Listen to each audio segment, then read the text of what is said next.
உலகத்தரம் வாய்ந்த அமெரிக்காவை சார்ந்த கார்னிங் நிறுவனத்துடைய தொழில்நுட்பத்தை நம்ம தமிழ் மண்ணில் தொடங்கி வைக்கிறதுல நான் மிகுந்த மகிழ்ச்சி அடைகிறேன். கொரில்லா கிளாஸை தயாரிக்கிற இந்த நிறுவனம் ஃபார்ச்சூன் 500 நிறுவனங்களில் ஒன்று. இப்படிப்பட்ட லீடிங் கம்பெனி நம்ம தமிழ்நாட்டில் இன்வெஸ்ட்மெண்ட் பண்ணி நம்ம இளைஞர்களுக்கு வேலைவாய்ப்பை உருவாக்கி தருவது உள்ளபடியே பெருமைக்குரிய ஒரு நிகழ்வாக அமைந்திருக்கிறது. அதுவும் 1003 கோடி ரூபாய் மதிப்பீட்டில் முதலீட்டில் 840 பேருக்கு வேலைவாய்ப்பை தரப்போகிறாங்க. இப்போது இன்னும் அதிக முதலீடு வருவதற்கு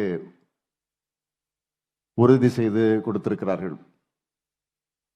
Bharat innovative glass technologies Corning மற்றும் ஆப்டிமஸ் கூட்டு நிறுவனத்தோட இந்த திட்டம் இன்னும் வளர்ந்து இன்னும் முதலீடுகளை கொண்டு வரணும், இன்னும் நிறைய பேருக்கு வேலைவாய்ப்புகளை வழங்க வேண்டும் என்று நான் விரும்புகிறேன்.